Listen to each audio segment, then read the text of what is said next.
저기 밑에 뭐 허드렛 일부터 저거 이재혁 사장님 한번 읽어봐 주실래요? 빨간색. 허드렛 일부터 제대로 하라. 커피 타기, 복사, 팩스 보내기, 은행 심부름. 서류 정리해서 배울 것이 많다. 일본 전사는 신입사원이 들어오면 1년간 무조건 화장실 청소, 나가머리 사장. 청소도 못하는 사람이 신제품을 생산하는 것은 불가능하다. 허드렛 일을 싫어하는 사람들은 자존심을 내세운다. 네. 저번에 조만식 선생님이 했던 이야기 제가 오산학교 교장했던 그 이야기 제가 해드렸죠. 한번 뭐라고요? 주인의 요강을 깨끗이 닦아라. 주인의 요강을 깨끗이 닦아라. 이 주인 요강 깨끗이 닦기가 쉽지 않습니다. 이거 그저 물에다 씻어서 갖고 오지. 그걸 뭐 누가 빡빡 닦겠어요. 그거 안 되는 놈은 안 된다. 이제 그 이야기인데 요즘 이런 이야기 하면 아마 난리 날 거예요. 화장실 청소하는 아줌마 시키지 와날 시키나 그러겠어요. 이게 어찌됐건 허드렛 일부터 제대로 해라. 이 이야기를 하고 있습니다. 이득이 늘었으니 봉급을 올려달라고 말한다. 그 이득이 당신과 어떤 관계가 있는가? 그렇다면 당신은 필요한 인재다. 아니면 당신은 대체제에 지나 당신이 하는 일과 지식을 자세히 기록해보라. 기껏해야 서너 페이지일 것이다. 그것을 다른 사람 가르치는데 얼마나 걸리는가? 당신은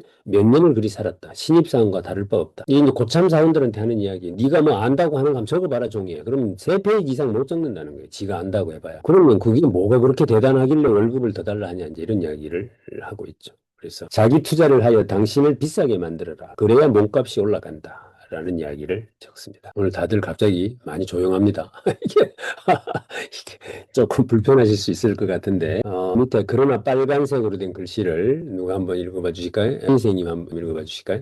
그러나 일에 미친 사장들은 일을 잘할 수 있다고 믿을 수 있는 근거를 가진 사람들만 소중히 여긴다. 하지만 사람들은 자신이 일을 좀 못하고 게으르더라도 대우는 남들만큼 해주고 실수가 많더 말로 위로하여 주는 온화한 인품의 사장을 원한다. 사장이 일 못하는 사람들에게도 사랑을 베푸는 자선 사업가가 되기를 기대한다는 말이다. 그런 사람들에게 나는 하는 말, 내가 사장해라. 내가 그런 직원들 많이 보내줄 테니까. 가장 빠른 길은 일에 미친 사람들 옆에 있는 것이다. 혼자서는 다 못한다. 나눌 사람을 찾게 마련이다. 그러나 실력으로 다가서라. 온정주의로 다가서지 마라.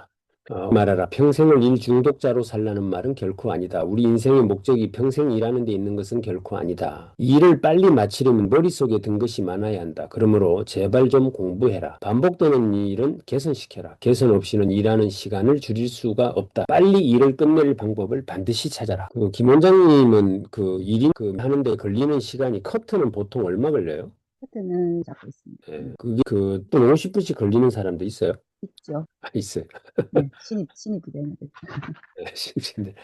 저는 미용실 선정 기준이 가위질 속도 빠른 데 갑니다. 막 여기 보고 저리 보고 막 이렇게 하는데 앉아있는 제가 답답해서 못 앉아 있어가지고 막 자신감 있게 팍팍팍팍 자르는데 거기를 자주 가는데 요새 그래서 이제 제가 고집 안 바꾸고 꽤나 오랫동안 다니고 있는. 명심해라. 성공한 자들은 어떤 일이 잘못되면 그 책임과 원인을 자기 자신에게서 찾는다. 절대 세상 속에서 핑계를 찾지 않는다는 말이다. 자, 요것도 경혜 요거 김 원장님 한번 읽어봐 주실까요? 결국 한 명의 고객을 만나게 되면 얼마 후 그 고객이 다른 고객을 소개하여 주었는데 정말 그 숫자가 기하급수로 늘어났으며 사전 주문도 생겨났다. 그 당시 내가 알게 된 원칙 몇 개, 남들이 하지 않는 서비스를 제공할 것, 절대 오늘의 이득에 눈이 멀면 안 된다는 것, 부자들이 끼리끼리 산다는 것, 한 명의 고객으로부터 신뢰를 받게 되면 시간은 좀 걸리지만 그 주변의 모든 부자들이 언젠가는 내 고객이 된다는 것.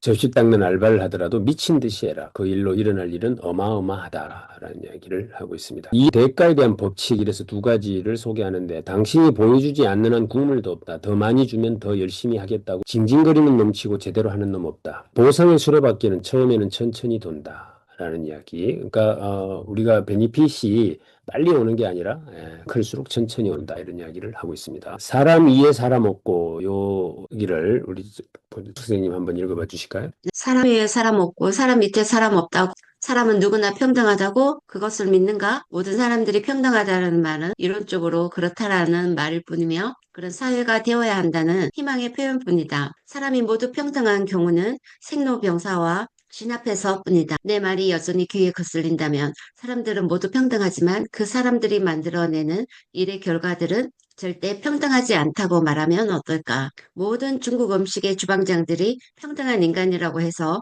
그들이 만드는 짜장면의 맛과 가격이 똑같은 것은 아니지 않는가? 중요한 것은 당신도 맛없는 짜장면보다는 맛있는 짜장면을 더 좋아할 것이라는 사실이다. 사람이 평등한 것이 아니라 평등하다면 그 사람이 만들어내는 결과도 평등해야 될 텐데 결과가 평등하지 않지 않느냐 이제 이야기를 합니다. 걸맞는 말솜씨를 먼저 보여주어라. 시간과 노력 대비 대가가 적을 때는 기다려라. 곧 당신을 알아볼 것이다. 장사는 장소를 중심으로 근거리 원내 사람을 대상으로, 사업은 장소적 한계를 뛰어넘은 원거리 사람을 대상으로 하는 것이다. 이것도 굉장히 저는 심플하다는 생각이 들었어요. 넌 지금 장사를 하냐 사업을 하냐 이렇게 묻거든요. 근데 내가 근거리 아는 사람을 대상으로 하고 있으면 장사래요. 근데 원거리에 모르는 사람을 대상으로 하고 있으면 사업이랍니다. 어떠십니까? 자, 이게 예. 장사를 합니까? 사업을 합니까? 설렁탕 동네에다 팔면 장사하고 육수 만들어 전국에 팔면 사업이다. 의사, 변호사는 장사꾼이다. 때문에 장사는 장소가 중요하다. 라는 이야기를 합니다. 그러니까 우리 상권 분석을 할 때도 사업을 할 때는 뭐 사무실이 어디에 있느냐는 그렇게 중요하지 않죠. 서울에 주소만 있으면 촌스럽지 않다 소리를 듣는 거죠. 근데 장사는 상권이 되게 중요합니다. 어떤 뭐 사거리 코너에 있느냐 없느냐 뭐 이런 것들. 그래서 장사를 하느냐 사업을 하느냐 이것도 이렇게 명쾌하게 정리를 해놓고 있습니다. 호떡 하나를 팔더라도 연구를 하고 좋은 재료를 쓰면 원가가 높아지는가? 그럼 인건비를 아껴서 직접 해라. 당신 자신을 24시간 굴려라. 자유시간, 휴식시간, 그런 시간 없이 해야 하는 것이 장사고 사업이다. 자, 여기 세이노의 가르침 한 단락 끝났는데 자, 오늘은 여기까지만 하겠습니다. 다들 이런 이야기 너무 많이 들으면 또 스트레스잖아요. 그죠? 그래서 이 정도까지 한번 말씀을 나눠보셨고 서로 또 좀 그렇게 겪던 점들이나 이런 이야기 서로 공유를 좀 하고 그리고 난 뒤에 수다를 좀 떨어보도록 그렇게 하겠습니다. 자, 같이 박수 한번 하실까요? 네, 감사합니다. 자, 생각을 하셨는지 한번 의견을 한번 들어보도록 할게요. 오늘 들어오셨네요. 오늘 스타트 한번 끊어주시죠. 안녕하세요. 윤선아입니다. 네. 세이노의 가르침 교수님 잘 들었습니다. 제가 느낀 점은 어떤 일을 하든 미친 듯이 피를 토하듯 제대로 하라고 말씀하셨는데 그 말씀이 저 개인적으로는 매일매일 작은 선택의 일상을 꾸준하게 시간을 힘을 들여서 꾸준하게 하다 보면 극적인 제가 원하는 또 교수님께서 말씀하신 그 삶을 살아가는데 보상의 수레바퀴가 천천히 돌지만 결국은 내가 원하는 삶으로 살아가는 방향성을 세우는 지표가 되지 않겠나 하는 생각을 하면서 들어봤습니다. 네, 짧게 이렇게 대답하겠습니다. 감사합니다. 네. 네. 지금은 보상을 잘 받고 계신 것 같던데, 그죠? 그렇게 아마 해오셨을 것 같은 생각이 듭니다. 네, 현재 진행형입니다. 진행형입니까? 네. 자, 책 또 하네 했는데 또 읽어야 되겠네 싶네요. 생각이 들어서. 그러면서 또 정말 저도 제가 전문분인데 나는 그 분야의 전문 서적을 10권을 읽었던가 그런 생각을 하면서 되게 반성하는 시간이었고 돈 냄새 나는 책을 또 읽어야 부자가 된다고 하는데 또 그 분야에 관심이 없는 것도 반성을 했고 그래서 저는 이걸 보면서 바로 들어가면서 우리 직원들 책을 지금 다 주문을 했거든요. 주문을 하면서 같이 달락달락 두꺼우니까 읽으면서 같이 한번 얘기해보면 참 좋겠다. 보면서 다 이걸 그 친구들한테 다 들려주고 싶은 얘기들이니까 또 누가 들려주면 잔소리가 되니까 같이 한번 읽어보면서 해야 되겠다는 생각을 했고요. 돈 냄새 나는 책 좀 알려주세요. 이상입니다. 네. 내 손에 피 묻히지 마라. 이런 책 사장님이 읽어주면 왜곡됩니다. 그러니까 스스로 읽고 스스로 스터디하도록 해야 되지. 앞에서 이거 읽어주는 순간 아이고 지가 하고 싶은 이야기 대신하는구나 이래가지고 오해를 사니까 절대 내 칼에 피 묻히지 마라. 자, 홍영숙 선생님. 반갑습니다. 저는 이제 지금 듣고 있는데 화면으로는 첫 인사를 하는 것 같아서 인사 먼저 드리겠습니다. 저는 하양에서 어린이집을 하고 있는 원장이고요. 어린이집은 제가 꽤 좀 오래 했는데 저희 국공립이라는 타이틀을 가지고는 지금 이제 3년차 하고 있거든요. 그래서 좀 어렵습니다. 이렇게 직원을 적게 데리고 있다가 지금 많이 데리고 있으니까 조금 힘든 부분이 많았는데 오늘 이 책을 들으면서 여러 가지 생각을 많이 했습니다. 근데 그거는 제 개인적인 일이었고 저는 아직 저희 아이가 직장을 아직 잡고 있진 않아서 그 부분에 대해서 조금 생각을 하게 되었고 그러다 보니 세 가지 그 문장이 귀에 들어왔어요. 크리노스와 카이로스 그리고 이 사람이 수행하는 역량에 대해서 한번 생각해 봐라. 요즘 잘 나가는 일들도 많고 돈 버는 일들도 많이 있는데 정작 과연 너가 그 일을 할 수 있는지의 부분에 대해서 생각과 그런 것들을 우리 부모라는 것으로 해서 아이들에게 너무 강요하진 않았던가 여기에 대해서 조금 생각해 보는 그런 시간이 되었습니다. 그래서 자기 자신을 조금 돌아보고 너가 할 수 있는 역량을 키울 수 있는 그런 사람이 될 수 있도록 이야기를 해주고 싶다라는 생각을 하게 되었습니다. 감사합니다. 네, 감사합니다. 그렇다면 고민이 많으실 것 같아요. 그죠? 그 유치원생이나 어린이집에 있는 아이들을 보고 있으면 과연 이 아이들을 어떻게 길러줘야 할까? 이런 고민들을 많이 하실 거라는 생각이 듭니다. 제가 이런 이야기를 하면 약간 오해를 하시는 분들도 계세요. 뭐냐면 요즘 같은 시대에 그런 옛날 고리타분한 이야기가 맞냐 이러실 수도 있는데 사실은 두 가지 관점으로 봐야 되죠. 나에게 지금 돈이 필요 없다고 해서 젊은 사람에게도 돈이 필요 없는 건 아니거든요. 그거는 나는 뭐 그랬으니까 조금 있다가 할 수도 있고 뭐 없어도 그만이다라고 할 수 있을지 몰라도 그 젊은 사람도 그래야 한다라는 논리를 보편화시킬 수는 없는 거예요. 그러니까 우리가 굉장히 극단적이면 위험하다는 이야기가 이제 그런 것 같고 그래서 좀 이렇게 이런 생각도 좀 하고 저런 생각도 좀 하는 이런 균형 감각이 필요하지 않을까 이런 생각을 해봅니다. 자, 이쯤에서 또 정리를 좀 하고 넘어가야 됩니다. 그죠? 그래서 우리 썸머리의 달인 우리 박수현 박사님을 한번 모셔보도록 하겠습니다. 박수 한번 보내주시죠. 혹시 의견 주실 분들은 채팅창에 남겨주시면 제가 소개를 좀 해드리도록 하겠습니다. 네. 매번 칭찬인지 욕인지 라는 100% 생각을 합니다. 100% 예, 칭찬. 초반에 교수님 말씀하신 대로 이 책은 2023년 5월 13일에 다루어졌던 것으로 네. 3년간 이렇게 책장 앞에 이렇게 어쩌다가 다른 책을 찾다가 이렇게 볼 때마다 제목 눈에 띄면 아, 나 저 책 좀 아는데 라고 좀 이렇게 뻥이 들어갔는데 오늘 다시 들어보니 또 다른 느낌으로 다가와서 저의 지식과 내가 자동으로 업그레이드되는 느낌입니다. 이른 아침 잠에서 깨어나 컴퓨터 앞에 앉는 안전 보상으로 처음부터 주식 이야기 해주시면서 시작을 카이로스 해주셔서 감사합니다. 머릿말에서 이 책은 세상을 살면서 맞는 예방주사라는 생각이 든다. 삶이 그대를 속이면 분노하라. 스트레스는 게으름, 친구들과 상의하지 마라. 차가운 샌드위치라도 제때 먹기만 하면 죽지는 않는다 등 모두가 놀라운 표현인데 인생은 공평하지 않다. 이 사실에 익숙해져라는 대목에서는 놀라지 않으면 사유하는 삶을 산다고 할 수 없을 듯 하네요. 그 장사 사업의 구분 3년 전에도 맞다라는 생각을 했는데 오늘도 여전히 무릎을 탁 치게 되네요. 감사합니다. 네, 감사합니다. 자, 이재동 사장님. 감사합니다. 저는 그 교수님 그 처음에 시작할 때 질문 세 가지 한번 느껴보라 해서 제가 질문을 세 가지 준비했습니다. 그 예. 받는 사람은 요즘 그 50대 멘토자들 질문하고 싶습니다. 첫 번째, 30년 동안 네가 있는 동안 회사에서 월급도 주고 복지도 줬는데 왜 우울해하고 분노하느냐 질문하고 싶고, 두 번째, 어떤 일을 회사에 30년 동안 일하면서 했을 때 진짜 회사를 진정으로 회사를 위해서 최선으로 일했느냐, 아니면 최선이 아니면 차선, 아니면 3선, 4선, 5선, 9선을 찾으려고 일을 해봤느냐 네가. 세 번째, 독서 모임 같은 데서 활동을 한번 해봤냐. 독서 모임을 해봤다면 명퇴 후에 어떤 일을 할지 알 수 있었을 것이다. 이렇게 세 가지 한번 생각해 봤습니다. 우와, 우와. 뭐 그런 이야기에 감동받고 했었잖아요.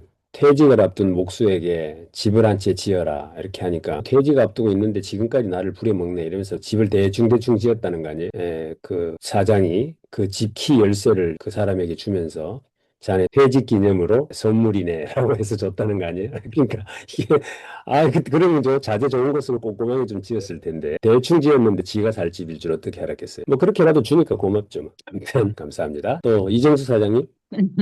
너무 좋은 이야기들 같아요. 그냥 내가 하고 싶은 이야기가 다 나온 것 같고 막 이런 것들 얘기에 이민 가서 오파상이나 할까 이랬는데 팬 새끼야 정신 차려.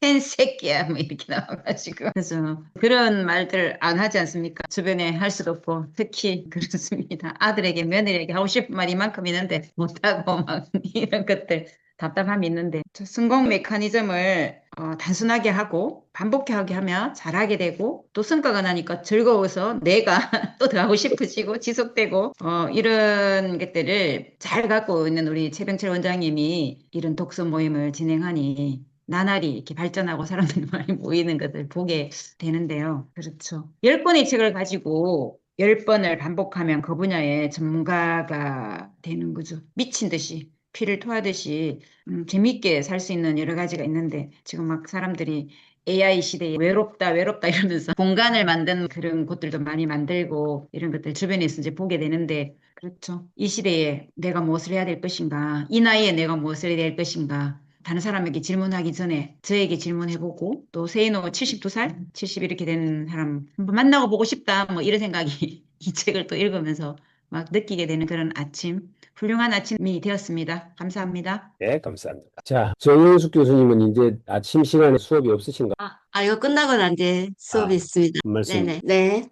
그 저자의 소통 방법이 참 독특하고 솔직해서, 이게 강력한 동기이기도 합니다만 심장이 좀 벌떡벌떡 뛰기도 했고, 스스로 좀 나태했던 것을 이제 옥죄어 주기도 했는데, 어떻게 보면 표현이 너무 극단적이고 이분법적인 느낌이 들어서 살짝 거부감도 들었습니다. 이것은 이제 제 자신의 어떤 생각이고, 하지만 이렇게 세상에서 가장 귀하고 소중하다고 생각하는 것은 개인적인 경험이나 가치관에 따라서 다를 수가 있는데, 하지만 너나 할 거 없이 우리 모두가 모두 공통점으로 인생에서 가장 중요한 것은 무엇인가 이렇게 계속 되물어 간다면, 계속 팔로우 질문을 하게 된다면 역시나 사실은 물신이다, 물질이다, 자본이다. 저는 그런 생각을 하는 데선 동의를 하고 있습니다. 그리고 우리가 이런 뭐 많은 강의를 듣고 참여하고 그러기도 하는데, 결국은 그래도 손에 잡히는 이런 물질, 손에 잡히는 물리적인 책, 이것을 뿌리 뽑을 때 같은 류의 영역의 책을 5번을 반복을 하든 10권을 반복을 하든 이것은 사실은 쉽지는 않습니다. 쉽지는 않지만 결국 이 물리적인 책이 손과 발을 닿을 때만이 자기 자신, 상대방을 뭐랄까 뭐 영향력을 이제 끼친다고 하는 데서는 저의 경험으로도 미루어 봐서도 그렇고, 앞으로도 자신이 어떤 것을 하든 간에 물리적인 책에서 그 뿌리를, 생각을 스스로 이렇게 되짚어 보는 것, 예전이나 지금 뭐 급변하는 AI 시대나 변함없는 팩트인 것 같습니다. 여기까지. 네, 감사합니다. 그렇죠. 당신의 삶이 분노할 대상임에도 분노하지 않는다면 이미 당신의 뇌는 썩어버린 것이다. 차라리 강물에 빠져 죽어버려라. 얼마나 극단적입니까? 그렇죠? 그러니까 이제 이런 너무 극단적 표현이 조금 거슬릴 수 있다라는 이야기도 공감이 되는 그런 말씀해 주셨습니다. 감사합니다. 최영기 단장님 처음부터 계속 웃고 계시는데 어떤 말씀을 또 한마디 해주실지 기대됩니다. 안 들려요. 예, 들립니다. 그 악기 배우는 사람 보면 이제 시간이 지나면 좀 느는 사람이 있고, 그다음에 계속 하다가 포기하는 사람이 있고 이렇게 나눠요. 근데 이제 포기하는 사람은 조금씩 길게 해요. 그러면 결국에 포기하거든요. 근데 잘하는 사람 보면 집중해서 쭉 하고 쉬는 거죠. 그래서 뭔가 일을 이루려고 할 때는 진짜 미친 듯이 해.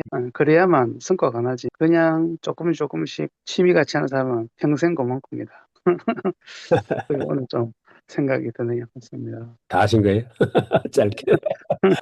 감사합니다. 하나 생각나는 게 있는데, 네. 그 무디 목사님이라고, 네. 그분이 타고 선교 갔다가 배에 불이 났대. 그러니까 사람들 전부 다 와서 기도하더란다. 그러니까 목사님 나와 세이노 같이, 야, 이 미친놈들아, 불 꺼라 했대. 그렇지. 그러니까 세이노 보니까 그 얘기가 생각이 어제 제가 우리 김일현 교수님 올려주신 글에다가 약간 시비를 한번 걸어봤는데, 달란다고 복을 줄 것 같지는 않고, 가난하게도 잘 살았는데, 자기는 뭐 하려고 돈 주가지고 잘 살게 하겠냐, 이 생각이 들었어요. 감사드립니다. 조금 있다가, 여기 뭐 그대를 속일지라도 분노하라. 그럼 나는 어떻게 했느냐, 뭐 이런 이야기를 가지고 수다를 좀 떨어보도록 할게요. 자, 마지막으로 우리 나날이, 이 부인은 우리 김성곤 선생님의 한 말씀을 청해 듣도록 하겠습니다. 네, 반갑습니다. 우리 최원기 단장님이 이 말씀하고 나면은 짧게 임팩트 이거 해야 되는데 또 말 길게 하면 안 되겠지 하는 생각을 항상 하는데, 고약을 야, 안 하시면 짧아집니다. 예?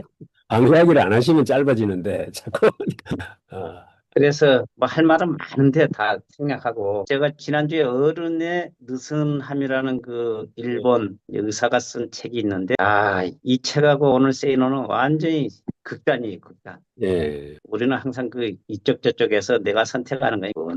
옛날 그 군에 가서 사관학교 그 할 때 미친 듯이 피를 토하듯 조국과 계례와 바다에 이 한 몫을 기꺼이 바치겠다 그러면서 산 때가 있었는데 그 다 헛방이고 지금 지나고 미친 듯이 피를 토하듯 조국을 위해서 지나치게 걱정하다가 지금 피 보는 사람들 많이 있잖아요. 너무 지나치게 조국을 생각해도 너무 지나치게 하여튼 조국을 나를 생각하는 것도 문제가 있는 것 같아요. 그다음에 물신양면 이건 제가 좋아하는 건 맞아요. 마음보다 물이 항상 앞이더라고요. 근데 오늘 물신 좋았어요.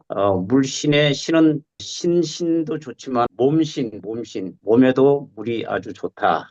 물이 앞이다. 이런 생각을 해봤어요. 이상입니다. 감사합니다. 김우령 선생님께서 질문하다 자신을 성하게 하는 방법, 그것을 널리 배우고 자세히 질문하며 신중히 사유하며 명확히 분별하며 독실하게 실천하는 것. 아마 좀 중용을 많이 읽고 계셔가지고 아마 거기서 인용을 하신 것 같고요.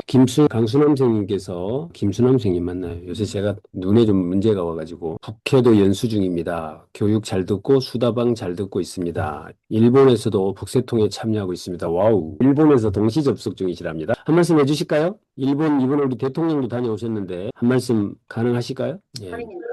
떠버렸어요. 한 말씀 하시고요. 예. 여의치가. 예.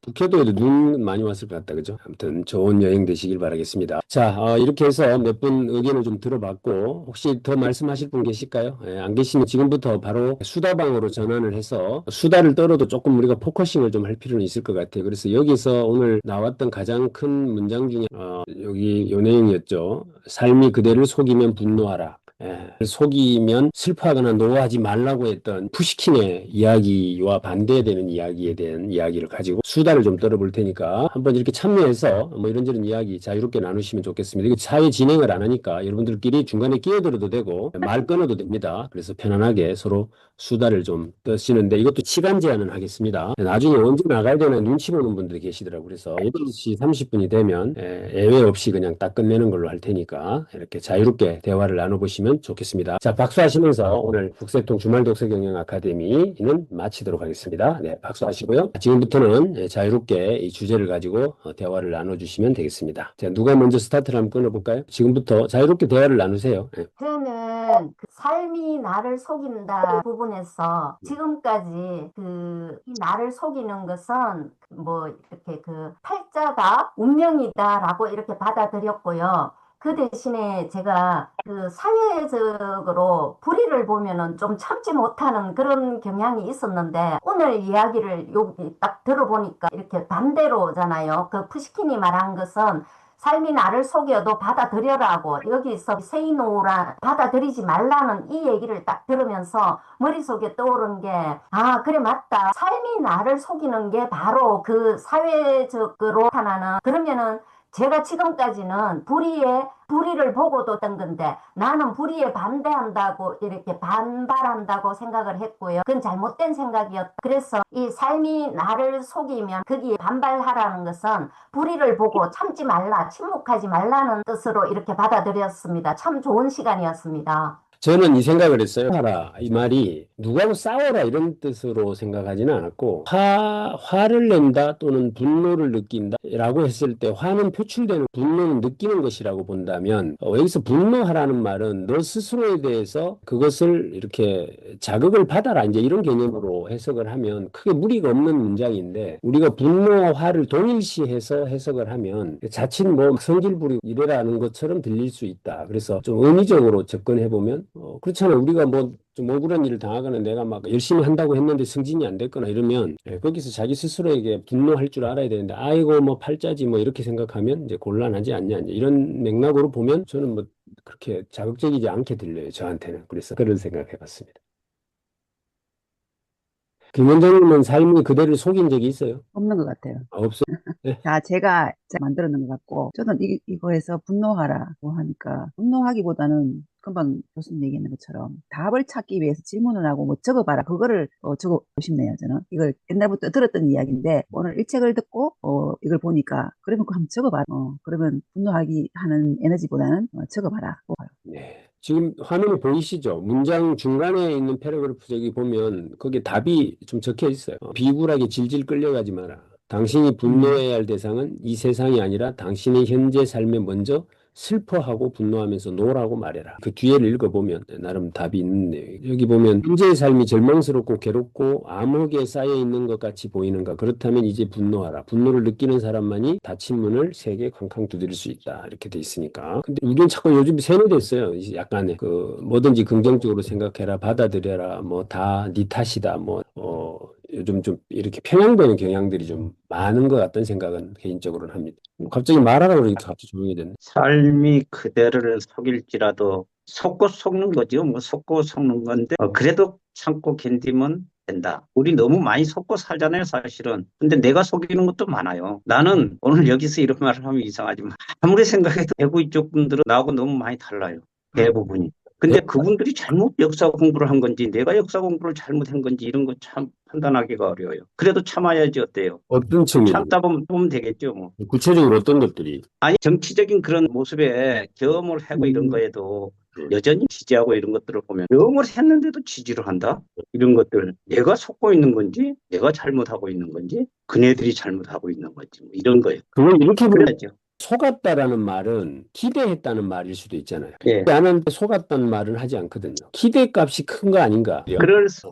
그리 안 하기를 바라는 그런 기대. 그럼 왜 기대감이 클까요? 예? 기대값이 클까요? 타인에 대한 기대값이 커지는 이유는 뭘까요? 삼신당에 올라가면은 그 담이 거의 무너지려고 그러는데 거기에 보면은 항상 기대면 위험 그렇게 써놨어요. 기대면 하여튼 위험해요. 기대하면. 맞아요. 왜 기댈까요? 그게 편한 줄 알고 기대는 거지. 그게 나약하고 실력이 없으면 기대죠. 그러니까. 우리가 이 누군가에게 속았다는 배신감을 많이 느낀다는 것은 기대했다는 뜻이고, 기대했다는 것은 자기 스스로 설 수 없다는 뜻이다. 이제 이렇게 좀 프로세스와 우리 지역 이제 우리 아까 말씀을 하셨으니까 우리 지역이 먹고 살기가 힘들어요. 예. 예, 아니 전라도 사람들은 있는 데도 많으니까 논바닥에 나가서 이삭을 주워도 한 가마니면 죽는다는데 대구 이런 데는 주술 게 없어요. 그러니까 먹고 살 게 없으니까 이제 자꾸 뭔가 누군가가 획기적으로 나를 도와주지 않을까라는 기대감이 큰 것 같고 어쩌면 그런 거 아닌가라는 생각도 좀 들고 뭐 그런 수다입니다, 수다. 삶에 속아본 적이 없다고 하니까 갑자기 존경스럽습니다. 있네요. 있어요. 네, 제가 방금 답을 한 거예요. 속다는 말은 그러네요. 기대하지 않았다는 뜻이고 기대하지 않는다는 말은 사랑하지 않는다는 말입니다. 있으나 없으나 필요 없다는 이야기죠. 그러니까 홀로서 있다는 이야기예요. 그래서 굉장히 이율배반적입니다, 이게. 그래서 이 책 전반적으로 이제 뭐 이렇게 내 생각을 대신 말해주는 듯한 또는 저렇게 속 시원하게 말할 수 있나라는 얘기를 하는 것처럼 이 문장도 결국은 저는 뭐 이렇게 자기 스스로 통제할 수 있는 것인지 통제할 수 없는 것인지를 구분해야 한다라고 이렇게 알아들었을 때 그냥 뭐 이렇게 우리 주변에서 일어나는 사건 자체보다 그 사건을 대하는 태도에 대해서 내가 어떻게 선택하느냐라는 메시지 아닐까요? 예, 그 심리학 전공하신 분 안 계세요? 홍영숙 선생님 나가셨나? 심리학 쪽에서 이야기할 때 분노라는 단어는 이렇게 정의를 하더라고요. 내가 정당하게 대우받고 인정받지 못할 때 생겨나는 감정이에요. 분노라는 것은. 그러니까 내가 요 정도는 되는데 요것이 제대로 인정받지 못할 때 생겨나는 감정. 이게 이제 분노인데 삶이 나를 속인다라고 하는 것이 나 100은 할 수 있는데 사회에서 나를 자꾸 50이라고 해. 그러면 그만큼의 분노 게이지가 생기거든요. 그 분노에서 그걸 참느냐 아니면 발산하느냐의 문제를 지금 우리가 한번 생각해 볼 지점이죠. 어때요?